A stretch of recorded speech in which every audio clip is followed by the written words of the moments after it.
Hello बच्चों, चलिए प्रश्न को देखते हैं। प्रश्न है, सूत्र लिखिए tris ethane 1,2 diamine chromium 3 chloride. तो बच्चों यहाँ पे हमें एक सूत्र दिया है बच्चों, हमें यहाँ पे इसका सूत्र लिखना है। तो इस प्रश्न का बच्चों यहाँ पर मुख्य अवधारणा की बात करें तो इस प्रश्न की मुख्य अवधारणा होगी, तो बच्चों यहाँ पर हमें जो सूत्र दिया गया है, क्या हमारे नाम दिया है बच्चों यहाँ पर, IUPAC नाम क्या है, ट्रिस एथेन 1,2 डाईएमीन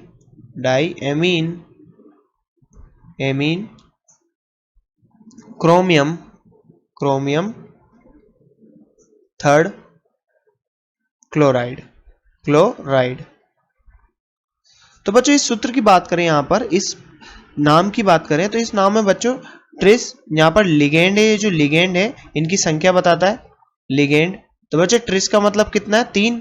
तो यहाँ पर लिगेंडों की संख्या कितनी है, 3। और बच्चों एथेन 1,2 डाईएमीन को बच्चों इथाइलिन डाईएमीन भी बोलते हैं बच्चों, इसको एथिलीन डाईएमीन भी बोलते हैं, एथिलीन डाईएमीन। और बच्चों इसका प्रतीक क्या होता है, इसका प्रतीक होता है EN। तो बच्चों इसका सिंबल या प्रतीक क्या होता है, EN होता है। और बच्चों इनकी संख्या कितनी है, 3 है। और बच्चों ये क्या है, द्विदंतुक लिगेंड है,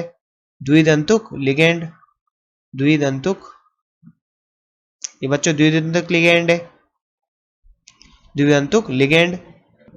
तो बच्चों द्विदंतुक लिगेंड है और द्विदंतुक लिगेंड कितने, 3 है। तो बच्चों इनकी समन्वय संख्या क्या होगी, यहाँ पर समन्वय संख्या CN, समन्वय संख्या। तो बच्चों इस सूत्र की, यहाँ पर इस नाम की समन्वय संख्या यहाँ पर है बच्चों 6। अब बच्चों बात करें ये क्या है, यहाँ पर धातु।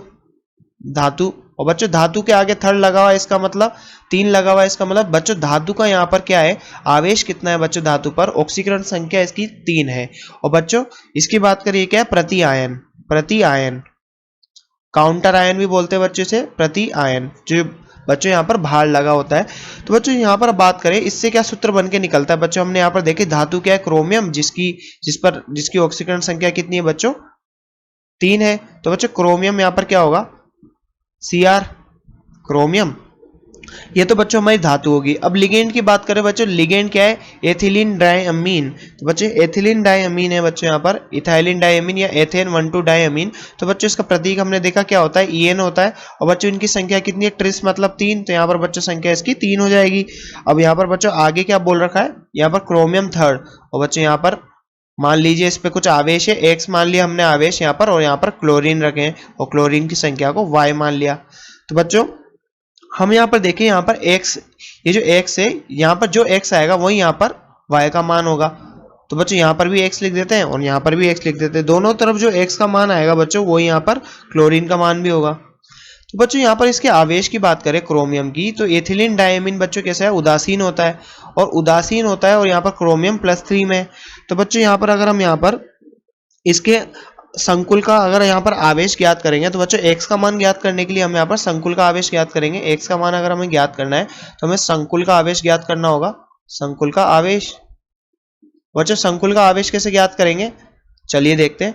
तो बच्चों संकुल का आवेश ज्ञात करने से पहले सबसे पहले धातु का हम आवेश लिखेंगे। धातु का कितना है बच्चों, +3 प्लस।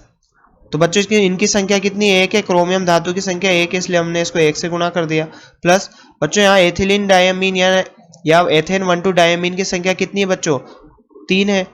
और बच्चों यहाँ पर इस पर जो आवेश होता है वो कितना होता है, 0 होता है बच्चों, ये उदासीन लिगेंड है। और बच्चों इसको हम बराबर कर देंगे X के। तो बच्चों हमारे पास X का मान क्या निकल के आता है, X का मान बच्चों यहाँ पर 3 निकल के आता है। इसका मतलब ये है X का मान 3 है और यहाँ क्लोराइडों की संख्या भी 3 क्या होगी जो। तो बच्चों इस प्रश्न का हमारा संकुल का सूत्र क्या निकल के आता है, इससे संकुल का सूत्र।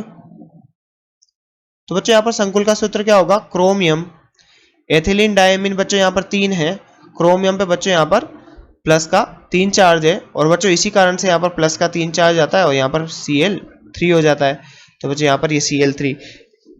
तो बच्चों ये इसका सूत्र होगा, संकुल का सूत्र। तो जैसा कि बच्चों हमसे प्रश्न में पूछा गया था, ट्रिस एथेन 1,2 डाईएमीन क्रोमियम 3 क्लोराइड का सूत्र लिखिए। तो बच्चों हमने यहाँ पर इसका सूत्र देखा और इसे समझा। तो बच्चों आशा करते हैं आपको प्रश्न समझ में आया होगा। धन्यवाद।